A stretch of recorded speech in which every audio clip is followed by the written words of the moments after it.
My name is Hazel, and I'm really excited to be here today. I'm part of the Nivenly Foundation. I have thoughts, lots of thoughts. They never stop thinking, and they never stop thinking. I also am part of the CNCF Deaf and Hard of Hearing Working Group, and because it turns out that I'm very, very deaf, which is very fun. Most people don't know that, but here I am. So today, we're going to be talking about observability, hence the track. But not just observability as the concept. It's really more about not even day one, not even day two. We're talking about day 0 or day -1. How do you actually get the ball rolling? How do you actually get the thing done? And what are the weird fiddly bits of getting this over the hill, of getting this actually in the organization that most people don't necessarily know about, talk about, or think about? So, let's get started. First, one of the hard parts about observability is that it turns out it's kind of useless. It doesn't really do a whole lot. Observability, after all, is really mostly just you take a whole bunch of data, and then you shove that data somewhere, and then what? So because observability isn't anything by itself, it's this kind of a noun concept that just sort of sits there. You being observable, you doing a thing, you working, that's the action, that's the process, that's all the things. Which is why my definition of observability is the process through which one develops the ability to ask meaningful questions, get useful answers, and act effectively on what you learn. A lot of people get tripped up on the act effectively on what you learn part. But most people just don't even get to that process in the first place. Okay, so observability is actually kind of useful, but you sit there and you walk up to your engineering leader and you say, hey, we should do this observability thing. And they're like, with what budget? With what time? One of the things that happened in the last several years, particularly after the zero interest rate phenomenon kind of disappeared, is every single infrastructure leader, without fail, had their entire roadmap pulverized and replaced with a single remit, which is efficiency and costs. Efficiency go up, costs go down. They have less headcount, they have less budget, they have less efforts, they're working on this tech that stuff, they're working on all these different concerns, they just don't have the bandwidth to actually do the thing. And then you come in and you go, hey, this will make everything better. All we need is all this headcount we don't have, all this budget we don't have, and their eyes just start glazing over, and they're like, ugh. So, here's my survival guide to actually rolling the thing out. Step number 1. You need to find a non-engineering champion. The reason for this, it turns out, remember when I said you don't have the headcount, you don't have the budget, you don't have the time? That's because everybody likes to talk about how they have a certain amount of budget in the organization, but before your organization gets that budget, the company has to make money. The company takes that money, they take a whole bunch of other things, they do some math, and then a whole bunch of leaders in the organization get together in a room and they have opinions, deep discussion, violence, and they figure out the resource allocation for the year. So, if you are rolling out observability in your organization, you are taking budget from somebody else.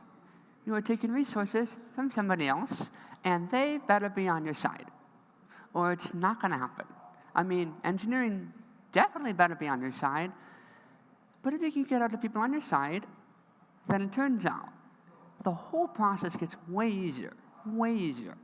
Because if you say this is a good idea, then you say this is a good idea. And that's great, that's nice. But if someone else, like a marketing leader, or a sales leader, or someone else, like security, says, oh, we think this is a good idea.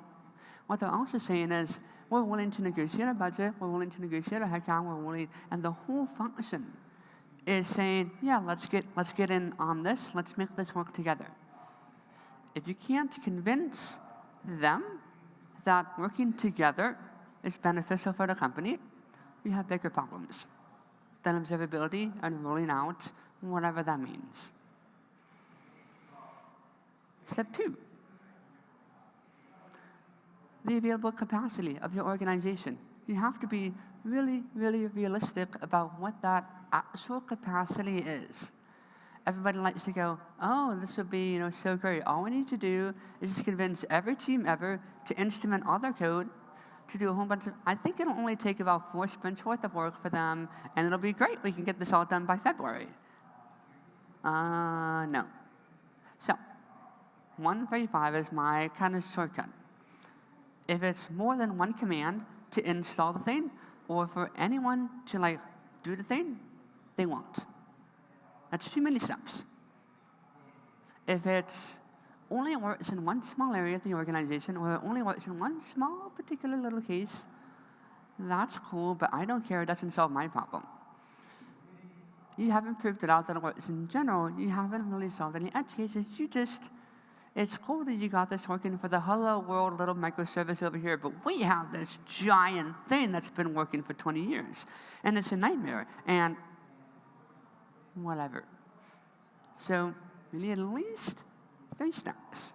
And if you tell the teams, hey, let's roll this out, let's try this out, and it takes more than 5 minutes at their time, start to finish, they just won't do it. They just don't have enough time. They are going to be under debt. They're going to be underwater enough that if it's more than 5 minutes, it just isn't happening.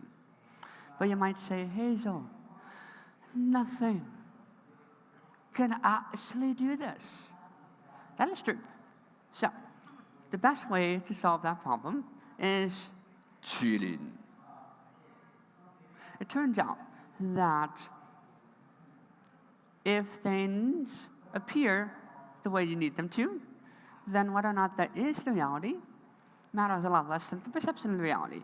You can use that to your advantage, even if often that gets used to your disadvantage. But you can use it to your advantage, so let's try that again. So rather than maybe a one-step command, what if it's a one-step opt-in process? Maybe someone else did a bunch of work, and then this team only has to do one tiny little thing to opt in.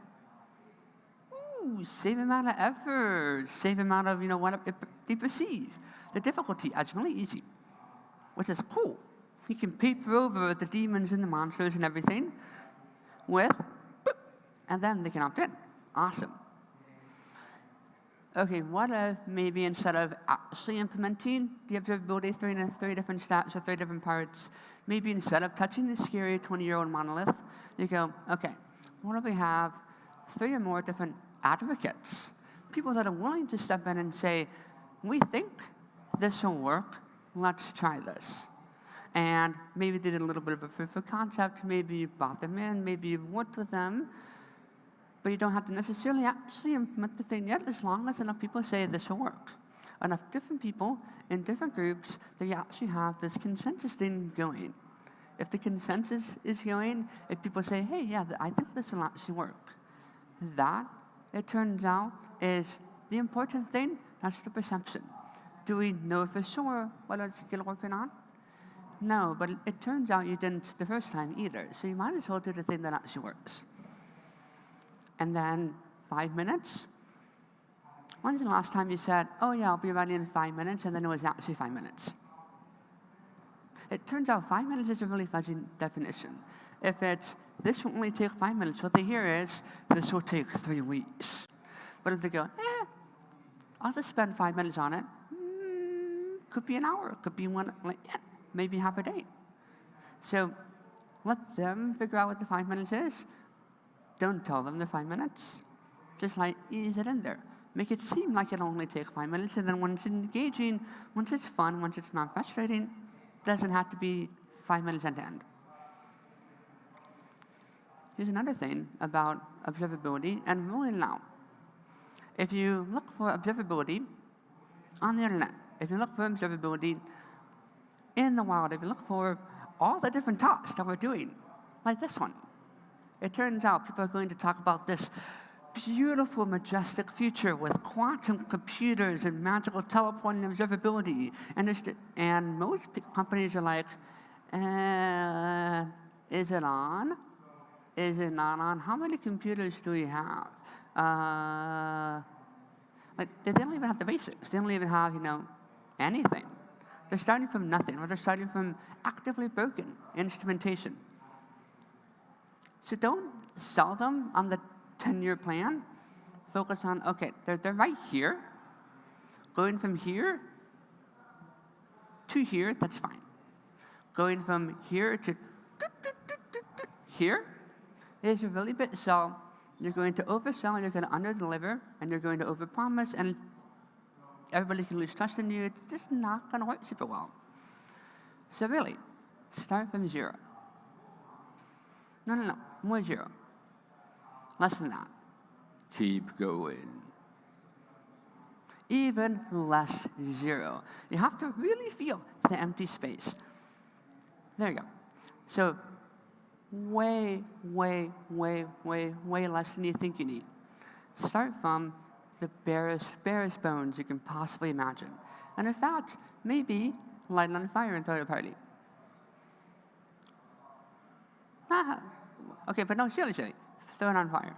So it turns out, if you have a system, and the system is instrumental with some sort of observability, take a really hard look at that observability, at what's actually happening, at the value, at what is being delivered for the business.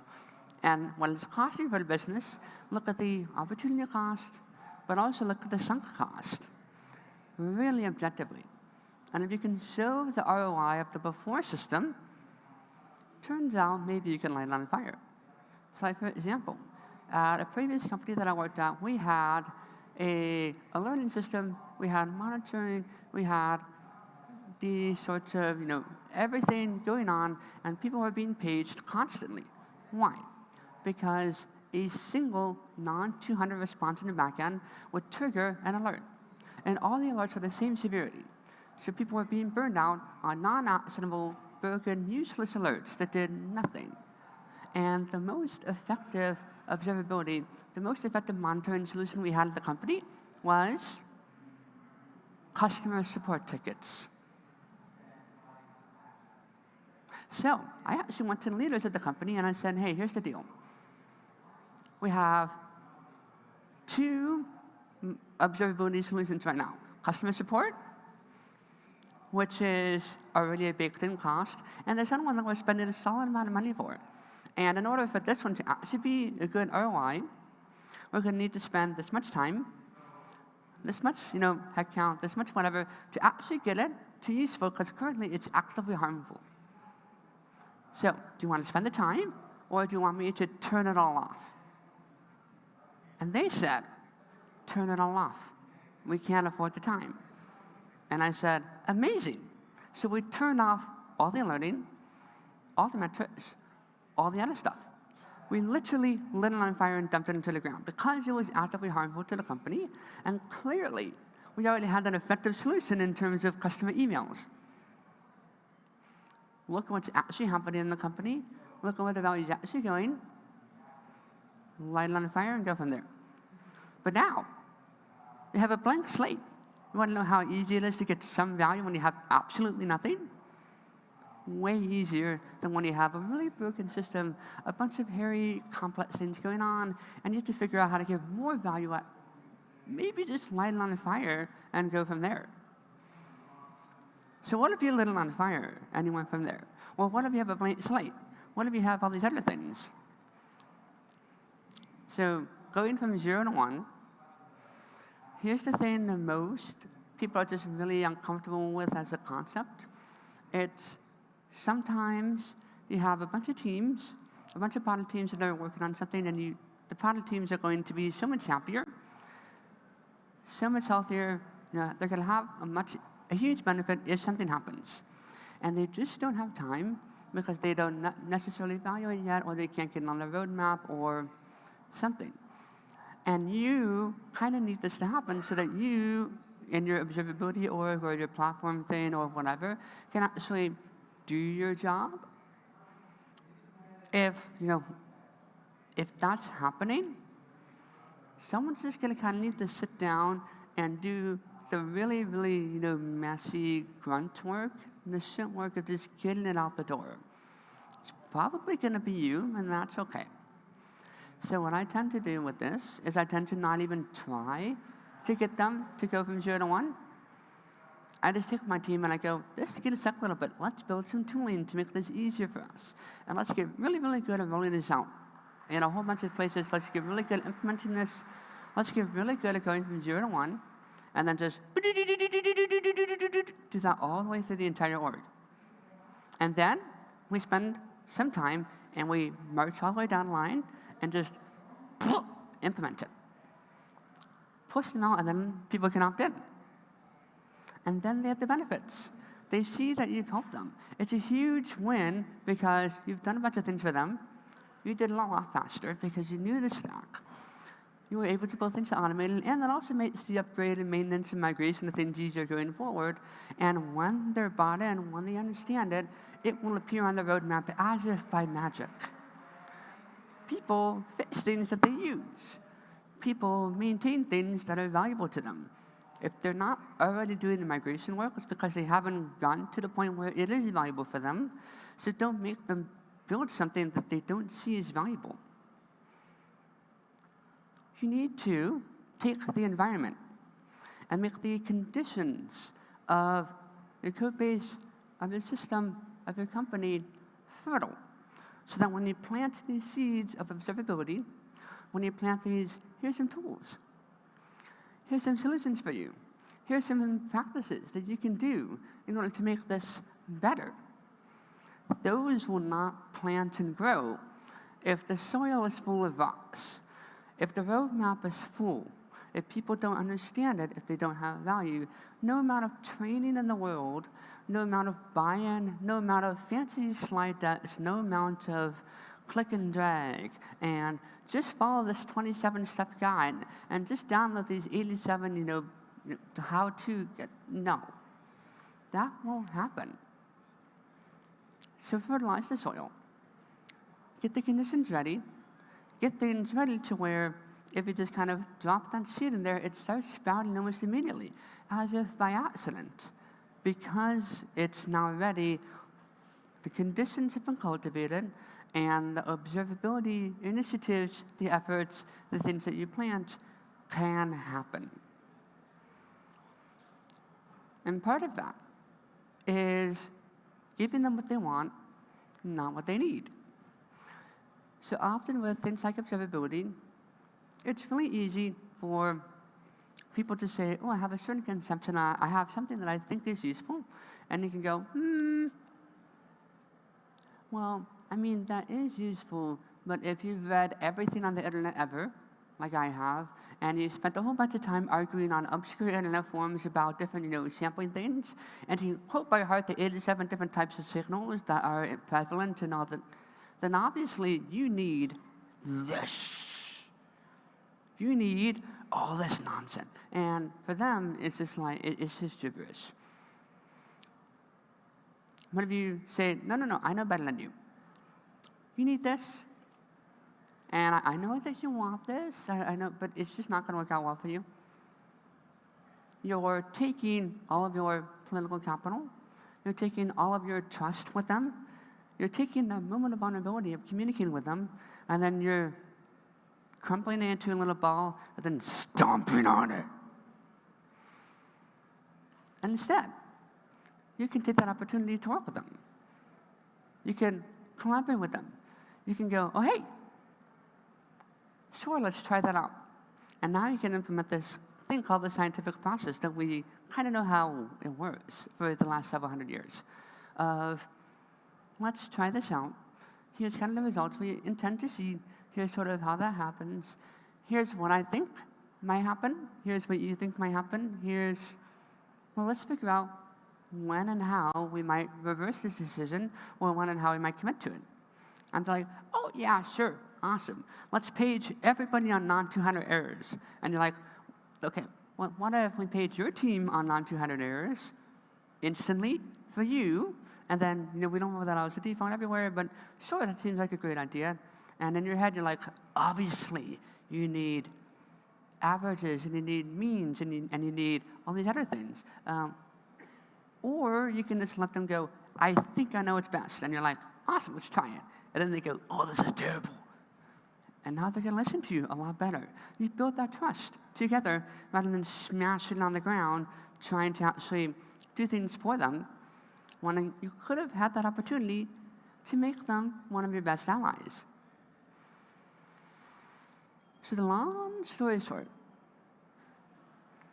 if you want to implement observability in your organization, you need to first find your champions.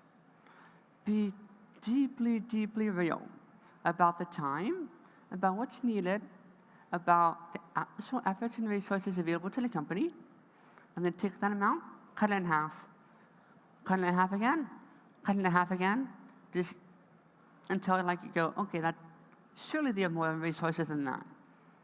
Cut it in half one more time, that one, that's too much. Take the tiniest possible baby steps. Work with them, collaborate with them, do it. You would be amazed at what literally an uptime sort of indicator, or maybe not even that, just the hit rate of how many times someone visits an API endpoint. A lot of companies don't even have that. You can start there. Cool. You can give that to people who actually want that information. I have worked, and this may shock you, but the majority of companies that I worked at, product managers, do not know how often the API endpoints that their teams build are hit. They have literally no idea how often their customers use the fucking thing they built. It takes 2 minutes to implement that. Try it out. Start from there. You don't need a whole bunch of other fancy things before you get to, oh, look at that. Start there. And also, don't let the laws of reality, don't let what you think needs to happen, or the best way to do things, or the best practices, get in the way of actually working together with people, figuring out what happens with your system. We're building things out of ones and zeros. Laws are made up, and reality doesn't matter anyway. So vibe with it a bit. Not vibe coding, don't do that, but vibe with it a bit. Work together with people. That's the important part of observability, is helping people work together more effectively. Helping people discover what are meaningful questions for us. What does a useful answer look like? How do we act effectively on what we learn? If you can't get there, it doesn't matter how fancy your tracing is, or how weird your dashboards are, or how annoying or persistent you are about how dashboards are broken, you shouldn't use them, or any of these other 50 million things that we're all going to talk about today. Those are great.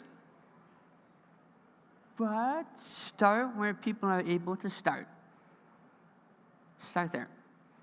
And sometimes you're going to have to get people to the finish line by getting them to the starting line. Get them to the starting line, do that first bit, prepare the path, actually do all of that and work with them by putting that effort in first. Once you put that effort in first, once you demonstrate that you're going to work with people by first doing some of that work, it's so much easier for them to trust you. It's so much easier for them to work with you if you've already demonstrated that you are willing to do that you are willing to work with them. How do they know that you want to work with them? It's really easy if you work with them for them to know that you want to work with them. Try that. Start there. All right. So I have some resources and I have some references. These slides will be up on the internet. If you want to read these would be great. And otherwise, you have any questions?